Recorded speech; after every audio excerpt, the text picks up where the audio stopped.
నమస్కారం NSTV news కి స్వాగతం. నా పేరు సంధ్య. ఇక వార్తల్లోని ముఖ్యాంశాలను ఇప్పుడు చూద్దాం.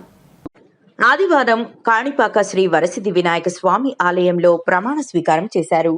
ఇటీవల మృతి చెందిన ఏబిఎన్ ఆంధ్రజ్యోతి రిపోర్టర్ జగన్మోహన్ రెడ్డి కుటుంబానికి మానవత్వంతో 3.50 లక్షల రూపాయలు ఆర్థిక సహాయంగా చెక్కు అందజేశామని ఆయన తెలిపారు. ఈ మొత్తాన్ని జగన్మోహన్ రెడ్డి కుమార్తె చదువు కోసం ఫిక్స్డ్ డిపాజిట్ చేయాలని నిర్ణయించడంతో గ్యారంటీ చెక్కు ఇచ్చామని చెప్పారు.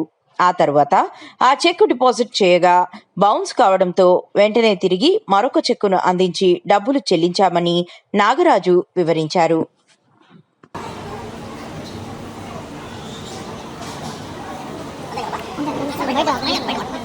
స్టేట్ సెక్రటరీగా పనిచేస్తున్నాను. గత 2 నెలల క్రితం మా వీకోట ఏబిఎన్ విలేకరి జగన్మోహన్ రెడ్డి గారు దారుణ హత్యకు గురైనారు. ఇదంతా కూడా మనకంతా తెలిసిందే. ఇదంతా కూడా అందరికీ శోచనీయమైన విషయం. కానీ ఈ విషయంలో ఆ కుటుంబాన్ని ఆదుకోవాలని చెప్పి మా పార్టీ వైఎస్ఆర్ కాంగ్రెస్ పార్టీ వారికి 3.5 లక్షల రూపాయల చెక్ అందజేయడం జరిగింది. కానీ దురదృష్టవశాత్తు ఆ చెక్కుకు సంబంధించి చెక్ బౌన్స్ అయిందని, దాని డబ్బులు ఆ కుటుంబానికి ఇవ్వలేదని వైఎస్ఆర్ కాంగ్రెస్ పార్టీ చీప్ పాలిటిక్స్కి పాల్పడతా ఉంది అని చెప్పి కొన్ని సోషల్ మీడియాలో మరియు ఈ నేషనల్ మీడియాలో, మన స్టేట్ వైడ్ మీడియాలో కూడా రావడం జరుగుతుంది. దీనికి ఫుల్ స్టాప్ పెట్టాలని, ఇలాంటి శవ రాజకీయాలకి ఎప్పుడు కూడా వైఎస్ఆర్ కాంగ్రెస్ పార్టీ పాటుపడదని చెప్పి ప్రమాణం చేయాలని చెప్పి ఈరోజు ఈ కాణిపాక వరసిద్ధి వినాయకుని సాక్షిగా వచ్చి ప్రమాణం చేయడం జరిగింది. ఆ కాణిపాకం వరసిద్ధి వినాయకుని సాక్షిగా వారి కుటుంబానికి మేము 3.5 లక్షల రూపాయలు మేము ఈరోజు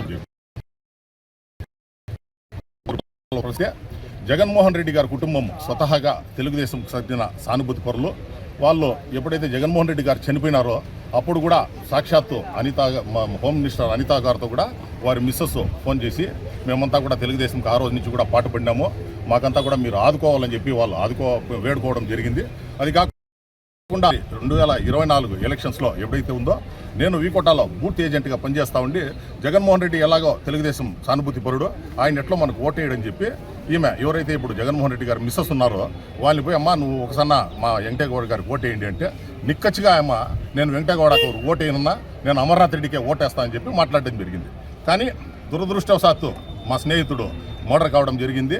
ఇదంతా కూడా ఎవరు ఊహించలేదు. మేము పార్టీ చూడలేదు, ఏమీ చూడలేదు.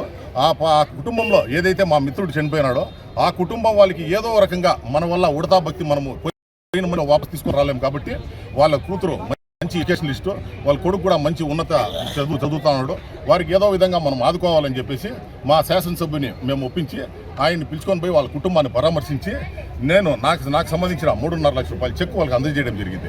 ఆ చెక్ ఇచ్చినప్పుడు మీరు ఒకసారి ఆ వీడియో చూసినారంటే ఖచ్చితంగా వారికి చెక్ ఓన్లీ వారికి ఒక భరోసాకు మాత్రమే ఇవ్వడం జరిగింది. వారి కుటుంబానికి మేము ఈ 3.5 లక్షల రూపాయలు డిపాజిట్ చేసిస్తాము. ఎందుకంటే డబ్బులు ఇచ్చినామంటే ఇప్పుడు అంతా ఖర్చు చేస్తారు, ఎవరో ఒకరు వచ్చి వాళ్ళకి ఇప్పుడు డొనేషన్లు ఇస్తూ ఉంటారు. కాబట్టి వారి పెళ్లికో లేకపోతే వారి ఎడ్యుకేషన్కో ఈ డబ్బులు అవసరం పడుతుందని చెప్పి మేము వాళ్ళ చెక్ టోకన్ ఆఫ్ గ్యారంటీ కోసమే వాళ్ళకి ఇవ్వడం జరిగింది. మీరు ఆ రోజు జరిగిన ఈ వీడియోలో మీరు ఎక్కడన్నా చూడొచ్చునో దాన్ని మేము ఓన్లీ వాళ్ళకి గ్యారంటీ మాత్రమే ఇవ్వడం జరిగింది. కానీ వాళ్ళు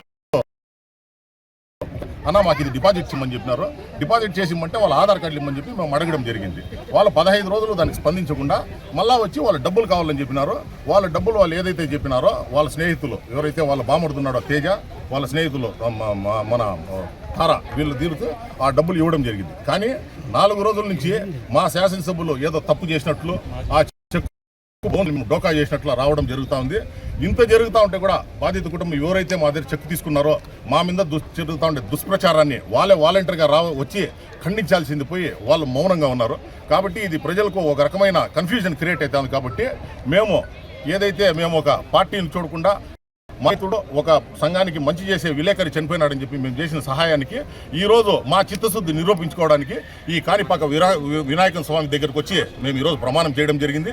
ఇక మీదట ఈ సంబంధించి మీడియా దీన్ని కూడా మేము స్పందించము. ఎందుకంటే మేము చేసింది తప్పు ఒప్పు అనేది ఆ కాణిపాక వినాయకుడు ఉన్నాడు, ఆయనే చూసుకుంటాడు. కాబట్టి వచ్చి మేము చేసిన దానికి ఈరోజు ప్రమాణం చేసి పోతాడు. ఆ రోజు ఏమేమో చేస్తామని చెప్పి పెద్ద హామీలు ఇవ్వడం జరిగింది. మొదలు వాళ్ళ కుటుంబానికి ఒక గవర్నమెంట్ ఉద్యోగం ఇస్తామని చెప్పినారు, వాళ్ళ పిల్లలకు వచ్చేసిందనో కాలేజీలో చదివిస్తామని చెప్పినారు, సీఎం రిలీఫ్ ఫండ్ ద్వారా వాళ్ళకి డబ్బులు తీసిస్తామని చెప్పినారు, అది కాకుండా ఏబిఎన్ సంస్థ వాళ్ళకి డబ్బులు ఇస్తామని చెప్పినారు. ఇట్లా వచ్చిన వాళ్ళంతా కూడా వచ్చి ఒక్కొక్క హామీ ఇచ్చేసి పోయినారే కానీ ఈ రోజు వరకు చిత్తశుద్ధితో వారికి ఏదన్నా ఆదుకున్నారు అంటే అది ఒక వైఎస్ఆర్ కాంగ్రెస్ పార్టీ మాత్రమే. మేము ఏదైతే ఆ రోజు ప్రకటించినామో ఆ నగదు మేమేదైనామో వాళ్ళ కుటుంబం మేము చెల్లించినామో, కానీ ఈ మిగిలిన హామీలు ఏదైతే ప్రభుత్వ ఉద్యోగం అన్నారో, ఏబిఎన్ సంస్థ ఇస్తామని చెప్పిందో, లేకపోతే గవర్నమెంట్ తరఫున సీఎం రిలీఫ్ ఫండ్ నుంచి తీసిస్తామన్నారో, ఈ హామీలు ఒక్కటి కూడా వాళ్ళకి ఇప్పటివరకు చేరలేదు. కాబట్టి ఈ సదరు యూట్యూబ్ ఛానల్ వాళ్ళు ఎవరైతే వైఎస్ఆర్ కాంగ్రెస్ పార్టీ మీద బురద జల్లుతా ఉన్నారో, వాళ్ళు మా మీద బురద జల్లేదానికన్నా ప్రభుత్వం మీద ఒత్తిడి తీసుకొని వచ్చి, లేకపోతే ఏబిఎన్ సంస్థ మీద ఒత్తిడి తీసుకొని వచ్చి, ఇతరత్ర సంస్థల మీద తీసుకొని వచ్చి నిజంగా వాళ్ళకి న్యాయం చేకూరాలని చెప్పి నేను వాళ్ళు డిమాండ్ చేస్తా ఉన్నాను. ఎవరైతే ఒక పత్రికా విలేకరులో ఉన్నారని చెప్పి వాళ్ళకి న్యాయం చేసిన పార్టీ మీద దుష్ప్రచారం చేయడం ఎంతవరకు సబబు అని చెప్పి మిమ్మల్ని అందరూ కూడా ఈరోజు పత్రికా సోదరులంతా కూడా అడుగుతా ఉన్నాను. ఈ రోజు మేము ఇవ్వాల్సిన డబ్బులు ఒకరోజు ఇచ్చుతకు వాళ్ళకి డబ్బులు చేరింది, కానీ ఆ రోజు వాళ్ళకి ఏదైతే చెప్పినారో వాళ్ళకి ఈ రోజు వరకు వాళ్ళకి ఎవరికి కూడా వాళ్ళకి ఇచ్చిన హామీలు ఒకటి కూడా లేదు. ఆ రోజు మాట్లాడినారు ఆయన ఎన్కౌంటర్ చేస్తాము, ఆయనకి నిజమైన నివాళులు అర్పిస్తాము అని చెప్పినారు. తిరిగి వాళ్ళకి ఎవరికైతే వాళ్ళ బాధితులు ఉన్నారో వాళ్ళకంతా కూడా ఆర్థిక సాయం అందిస్తామని చెప్పినారు, గవర్నమెంట్ ఉద్యోగం ఇస్తామని చెప్పినారు, ఇవంతా కూడా వెళ్ళిపోయింది. కేసు ఏమైందనేది కూడా పురోగతి ఎవరికి తెలియడం లేదు.